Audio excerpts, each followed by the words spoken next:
The music was straight up blaring. That's what hit me first when I walked back into the ballroom after taking a call from my mom. The DJ had cranked that thing up to 11 while I was gone, and the whole room was shaking with this bass-heavy banger that Kylie always said made her want to lose it on the dance floor. I remember smiling about that as I pushed through the side door, looking for my fiancée, the girl I was about to marry in 6 months, the woman I'd loved for 4 solid years. And I found her. She was dancing, yeah? But her hands were locked behind Daniel's neck, her forehead pressed against his, and she was moving her hips in a way she'd never, ever moved for me. Not once. Not even when we were alone. Daniel, her coworker, the dude she'd mentioned like 3 times in 4 years, always super casual, always dismissive. Oh, Daniel from the office brought donuts again. Daniel got promoted. Good for him. Daniel's moving to a new apartment across town. That's it. 3 mentions. He'd always just been a name, a ghost to me. But right now, he was very real. His hands on my fiancée's waist. And neither of them had even noticed me standing 20 feet away. But here's the thing. The room didn't stop. Nobody tells you that when your world literally ends, everybody else's keeps on going. The caterers were still circling with champagne flutes. My uncle was cracking up about something at the bar. The string of Edison bulbs above the dance floor kept glowing that warm gold color that Kylie had specifically asked for because she said it made everything look like magic. And in the middle of all that warmth and gold and champagne, my fiancée was pressing herself up against another man at our engagement party. I stood there for what felt like forever. It was probably like 8 seconds. Then her eyes opened and found mine across the room. She went stiff, stepped back. Daniel followed her gaze, and whatever was on his face, I couldn't even process it. I was already moving. For years. I gotta tell you what 4 years looked like, because that's the only way any of this makes sense. I met Kylie at this charity fundraiser my firm was throwing. She was there with a girlfriend, laughing at something across the room. And I remember thinking she had the kind of laugh that made you want to know what the joke was. We talked for like 3 hours that night. I drove her home, walked her to the door, and she kissed me first. That was Kylie. Always one step ahead. Always confident. Always so sure of herself. I thought that was a gift, you know? I spent 4 years thinking her certainty was something she was sharing with me. I was the one who suggested we move in together. She hesitated. 6 months, she said. Let's wait 6 more months and make sure. I thought that was wisdom. Turns out it was just her doing the math. I was the one who planned the proposal, rented this lake house for the weekend, got down on one knee on the dock at sunrise. She cried. I thought they were happy tears. She said yes. She called her mom from the dock, still crying, and her mom cried. And I'm standing there thinking I did something right, like I'd built something solid and real. The engagement party was her idea. Big, she said. She wanted something big. Something that screamed, this is real. This is permanent. I paid for the venue. I coordinated with the caterers. I literally argued with the florist about centerpieces because Kylie wanted white peonies, and this guy kept pushing ranunculus. So I went to 3 different suppliers until I found someone who could guarantee peonies because she wanted them. And that was enough reason for me to move heaven and earth. I gave that woman everything I had without hesitation. No conditions, nothing. That's what made those 8 seconds of watching her dance so absolutely devastating. It wasn't just betrayal. It was the retroactive destruction of 4 years. Every memory was suddenly a question mark. Every, I love you, had an asterisk next to it. And now this. Jacob. She was already reaching for my arm as I crossed the dance floor, and I pulled back so hard that a few people nearby turned to look. Don't, I said, but my voice came out way quieter than I thought it would. I'd imagined right before I spoke that I'd yell. I didn't yell. Something colder took over instead. Don't touch me right now. It's not what it looks like. Okay. We were just dancing. The song came on. And how long? She blinked. Jacob, how long, Kylie? This wasn't a question. The DJ had caught on to the fact that something was going down and had the sense to fade the music. The ballroom was getting quiet. Guests drifting closer with that messed up human thing where you want to watch disaster happen. You're making a scene, she said in this low voice, her eyes bouncing around the room. Something cracked open in me. I'm making a scene. I almost laughed. I'm making a scene at my own engagement party because I just watched my fiancé dance like that with another man in front of 200 people, and I'm the one making a scene? Daniel had backed off. Smart dude. He'd disappeared into the crowd, and I didn't even chase him because he wasn't the one who promised me anything. She was. Jacob, please let's go somewhere private and talk about this.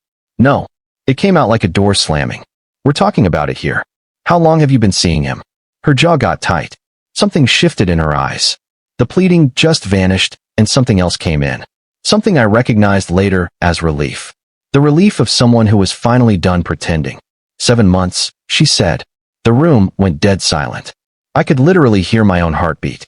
7 months. We'd been engaged for 5.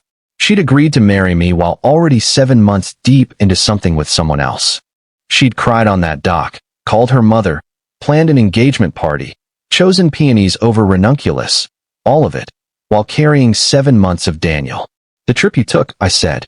My voice was completely steady now, which actually scared me more than shaking would've. You said it was a work conference. She didn't answer. That was its own answer. Were you with him? Nothing. Were you with him, Kylie? Yes. Barely a whisper. Someone in the crowd actually gasped. I'd forgotten they were there. 200 people who'd come to celebrate us, wearing their nicest stuff, and now they were watching the whole thing come apart. I paid for that trip, I said. I drove you to the airport. I sent you flowers to the hotel because I wanted you to know I was thinking about you. I was thinking about you. My voice finally cracked on that last part, just for a second, just one break before I pulled it back together. And you were there with him. I'm sorry, she said. And she did look sorry. Like genuinely, completely sorry the way people are when they get caught. Not the way people are sorry when they realize they've actually hurt someone. I didn't know how to end it. I love you, Jacob. I do. But with Daniel, it's... Stop. I held up my hand. I don't want to hear about what it is with Daniel. You don't get to explain that to me. Not here. Not anywhere. Jacob, please. We've built 4 years together. You built nothing, I said. And I meant it the way a demolition crew means it. You occupied 4 years. There's a difference. I reached into the inside pocket of my jacket. My fingers found what I was looking for. I'd been carrying it since the afternoon, planning to make a small toast later. This little ritual my best friend had suggested. I had Kylie's grandmother's ring, which her mom had given me with shaking hands and wet eyes, saying she would have loved you, Jacob. I set it on the table next to us. Not thrown, not slammed down, just set with deliberate, careful precision, the way you put down something that doesn't belong to you anymore. We're done, I said. That's it. We're done. I turned away from her. I spent the next 40 minutes standing near the bar with a glass of water I never touched, taking condolences from guests who were bailing early and dodging the ones who wanted to talk about what went down. My best friend Pete stayed close without saying much, which was exactly what I needed. There's a friendship that knows the difference between talk to me and just be here. Pete had always understood that. At some point, Kylie left. I didn't see her go. Someone told me later that she and Daniel left together, which I actually found kinda impressive in how bold that was. The party kept going in this weird, uncertain way. People not sure if they should bounce immediately or stay and pretend everything was normal. Most of them were gone by 9. Standing in the nearly empty ballroom with the Edison bulbs still glowing gold above me and white peonies in every centerpiece. That's when I noticed Nora, Kylie's cousin. She was sitting alone at one of the round tables near the far wall, still in her deep green dress, her dark hair pinned up, her hands wrapped around a coffee cup the caterers had brought her. She'd been watching the whole thing. I knew this because earlier, before everything imploded, we'd talked briefly. Nora and I had always gotten along in that easy, low-maintenance way you do with people on the edges of your partner's life. She was smart, funny, and had this habit of saying exactly what she thought with barely any preamble, which I'd always found refreshing in a family that dealt in subtext. I walked over and sat down across from her. She looked at me steady. I'm so sorry, she said. No drama in it, just straight facts. Did you know? I asked. I had to know. She didn't hesitate. No, and I want to be super clear about that. I had no idea. She set down her coffee cup.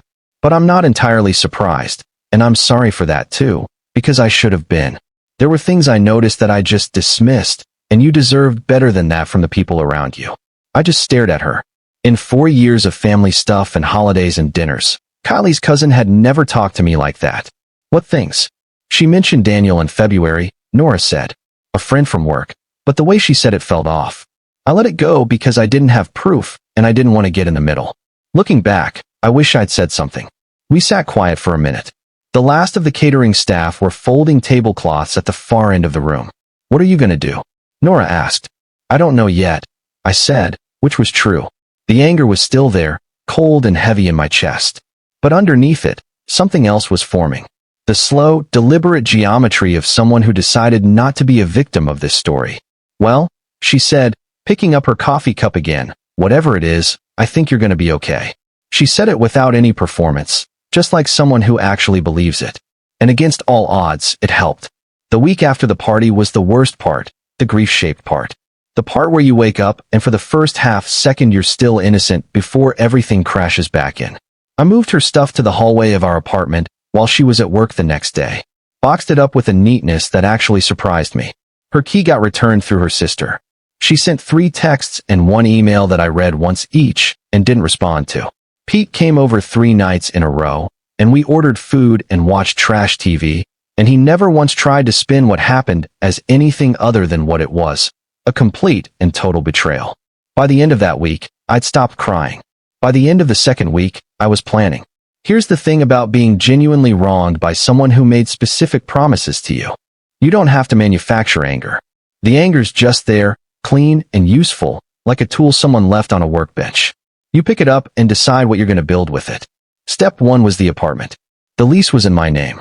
I contacted my landlord and had Kylie formally removed from it. She'd been listed as an occupant, but never as a tenant, which turned out to be a pretty important detail. She found this out when she came to get the rest of her stuff, and her key didn't work anymore, and she had to coordinate with me for access. I gave her 2 hours on a Saturday morning, Pete there as a witness, inventory list in hand. She showed up looking like she hadn't slept in weeks. She left with her boxes and said nothing to me except a flat thank you when I signed off on the inventory sheet. Step 2 was the engagement fund. We had a joint savings account, Kylie's idea, opened months ago, where we were both depositing money for the wedding. My contributions had been way bigger because I made more and insisted on covering the larger share. I withdrew my exact contributions down to the dollar, documented every transfer, and closed my access to the account the same day, leaving her share alone. I forwarded all the documentation to my lawyer, who confirmed this was totally within my rights. Kylie called me twice that afternoon. I let both calls go to voicemail. Step 3 took longer, but it was the one I actually cared about the most. I called Kylie's manager at her company. This woman named Christine I'd met twice at work events, and she'd always struck me as principled and sharp. I was careful here. I didn't make accusations. I just noted that I'd become aware that my former fiancé and a colleague named Daniel had been in a personal relationship that apparently started while they were both at a work conference with staff from other companies, and I wanted to flag this for anyone in a position where professional conduct guidelines might matter. I was polite. I was factual. No drama. Christine thanked me and said she'd look into it. I later found out from Nora, who still had inside sources in the family, that the company had a conflict of interest policy requiring disclosure of romantic relationships between colleagues. Daniel and Kylie had never disclosed. The investigation took 3 weeks. Daniel got put on a performance improvement plan and quietly transferred to a different division. Kylie got a formal warning on her employee record. Neither of them got fired, and I didn't want them fired. I wanted consequence, and consequence showed up. Step 4 was the social one, and it was the least calculated thing I did, which made it the most satisfying. Kylie had this carefully curated social media presence. She was good at it, always had been, the kind of person who made everything look effortless and luminous online. In the days after the party, before she could get ahead of the story, a bunch of the 200 guests who'd been at our engagement party had already told the story to people in our shared circles. I didn't need to post anything. I just didn't correct anyone. Didn't ask for discretion. Didn't protect her image the way I always instinctively had before, when I thought she was mine to protect. The story spread within 2 weeks. The version being told at dinner parties and in group chats was accurate in every essential detail. She danced with her 7-month affair partner at her own engagement party, gotten confronted in front of everyone, and confirmed it on the spot. Several of her closest friends, women who'd been at the party, who'd hugged me and congratulated me that night, reached out to tell me they were sorry and that they were stepping back from their friendship with Kylie. I didn't ask them to do that. They did it because they had their own sense of what kind of behavior warranted what kind of response. Daniel, for his part, discovered that his social landscape had a similar shape. Turns out he was known in Kylie's friend group, had been to some gatherings, and was liked by several people who recalibrated that liking considerably once they understood the full picture. But the truly devastating step, the one I hadn't even planned, but that landed harder than anything else, that came from Nora. She called me on a Thursday evening, a few weeks after the party. I had dinner with Aunt Patricia last night. She said. Patricia was Kylie's mother. The woman who'd given me the grandmother's ring with shaking hands, who'd stood on the dock at the lake house on a video call, crying happy tears. She didn't know, Nora said. I mean, she'd heard something from the grapevine, but she didn't know the details. I told her everything. The timeline, February, the conference, the 7 months. A pause. She gave Kylie back the grandmother's ring, Jacob. She asked Kylie to give it back, and she's returning it to the family collection. She said the ring was given in honor of a commitment, and since there was no commitment, there shouldn't be a ring. I sat with that for a minute. How's she doing, Patricia? She's heartbroken about it. Not for Kylie. For you. She said, and I'm quoting here, that you were the son she was going to get, and now she's losing you too. I didn't know what to do with that, so I thanked Nora and sat quiet for a long time after hanging up. Here's what I did with the anger. Once the strategic stuff was done, I ran. I'd been a casual runner before, 2 or 3 miles a few times a week, the kind of thing you do to offset desk work and feel kind of virtuous. I started running 6 miles every morning, then 8.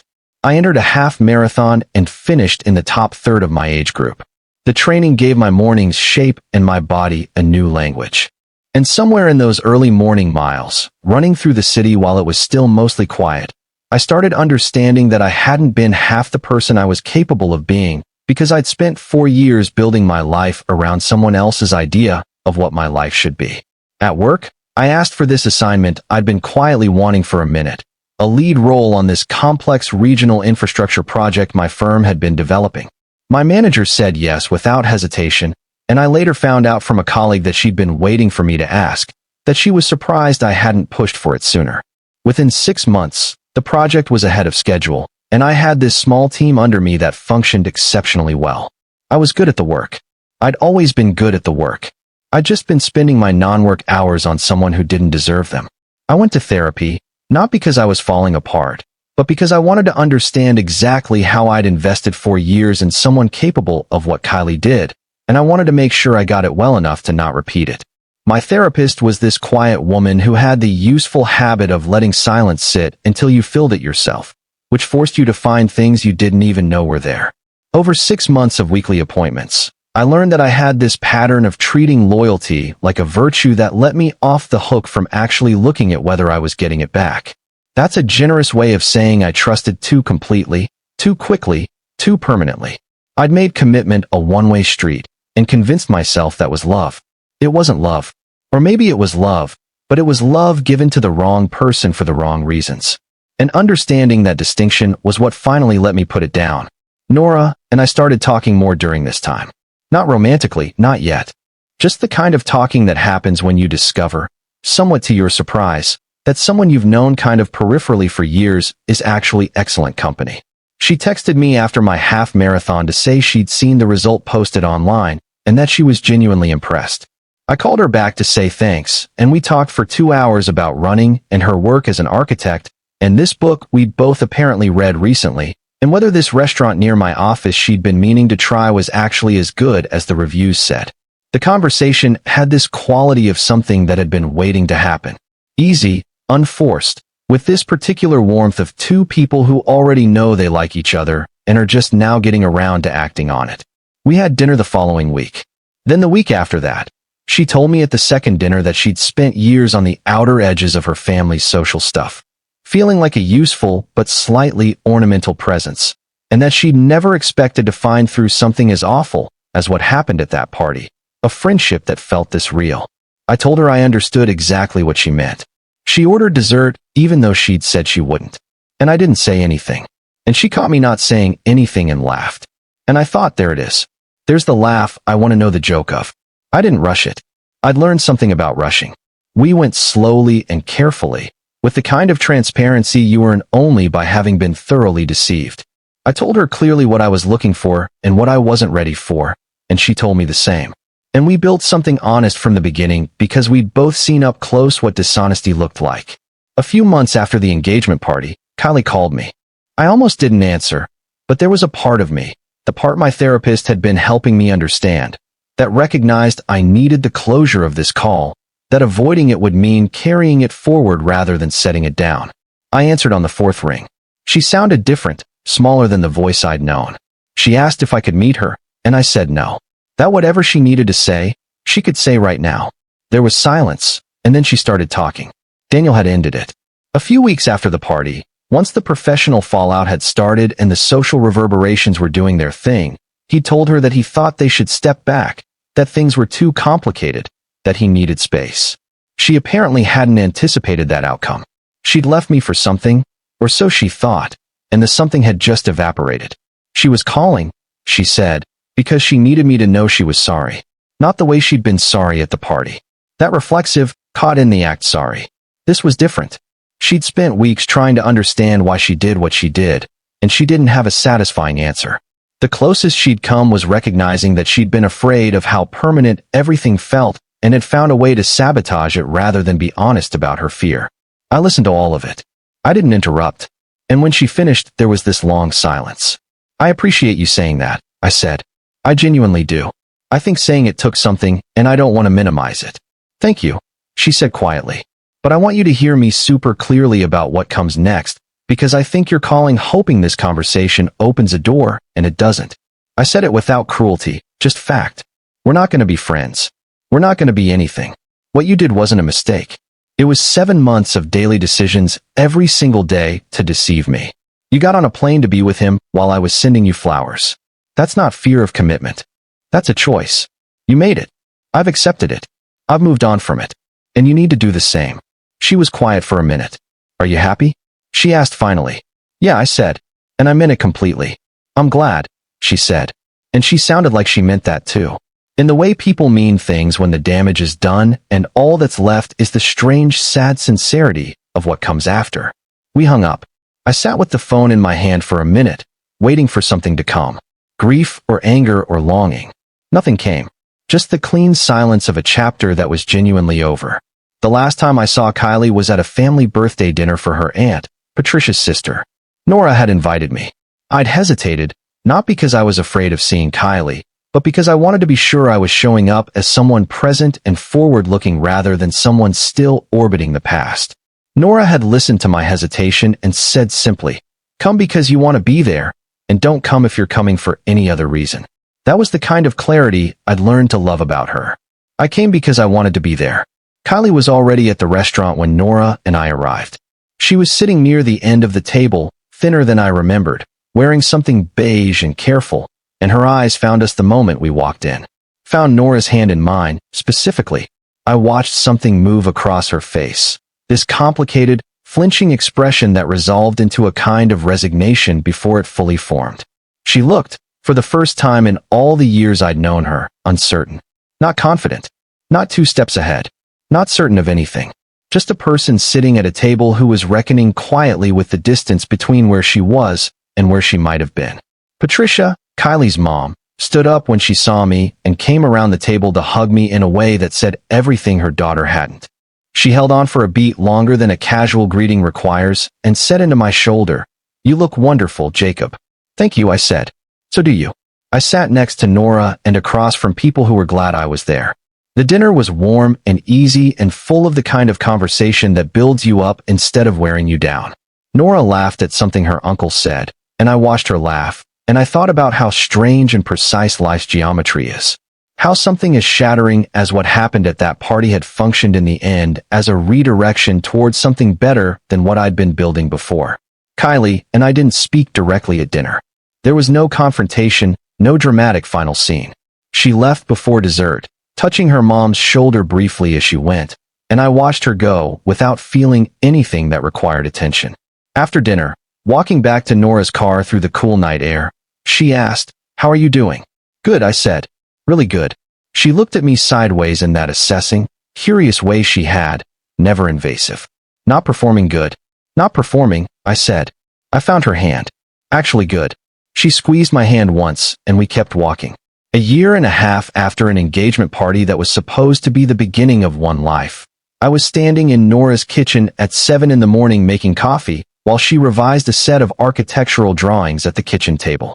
And I thought about the person I'd been when I drove Kylie to the airport for that February conference, sending flowers to a hotel room she was sharing with someone else. I thought about the 4 years of steadfast, unquestioning devotion I'd poured into someone who kept the door propped open the entire time. I thought about the dock at sunrise and the tears I'd mistaken for happiness. And I thought about how there's a version of this story where I never found out, where Kylie and Daniel continued indefinitely, where I married someone who was quietly, persistently somewhere else, and I felt this gratitude I couldn't fully articulate, directed at the chain of events that had prevented that version from becoming my life. Nora looked up from her drawings. You're staring at the coffee maker like it wronged you. Just thinking about how sometimes the worst night of your life is also the best thing that ever happened to you. The timing and everything. She considered this with the thoughtful pause she gave to things worth thinking about. Are you going to keep being philosophically interesting, or are you going to pour that coffee? I poured the coffee. I set a mug in front of her. She caught my hand before I could pull it back, held it for just a second against her cheek, warm and still, and then let go and went back to her drawings. Kylie, by all accounts that reached me without me seeking them out, was still searching for whatever it was she'd been looking for when she opened that door. Daniel had moved to a position at a company in another city and hadn't, as far as anyone knew, been in contact with her since. She'd changed jobs herself. The warning on her record had made things uncomfortable, and she'd moved to a smaller firm across town. I heard this from mutual connections, the way you hear things you didn't ask for and process briefly before moving on. I didn't check. I didn't need to. The only information about Kylie that I carried forward was the information that had been useful. That trust without observation isn't virtue, but naivete. That loyalty given freely should be given to those who earn it. And that being loved by the wrong person for a long time isn't the same as being loved. I knew what being loved was now. I had the evidence of it every morning in a kitchen that smelled like coffee and drafting pencils, in a woman who told me the truth even when it was inconvenient, who had shown up at the worst moment of my life and been completely reliably herself. I hadn't won nothing I'd planned to win. The revenge had been satisfying. I won't pretend otherwise because honesty requires me to admit that watching the consequences arrive one by one for the people who'd made choices that cost me for years had felt like justice made visible.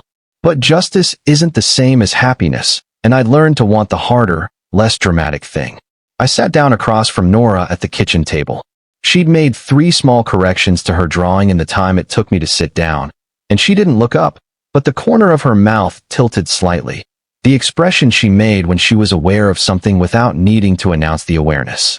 Outside the window, the city was beginning its morning. Somewhere across town, an engagement party venue was probably being set up for someone else's celebration. Someone else's peonies arranged in centerpieces under warm Edison light. I picked up my coffee.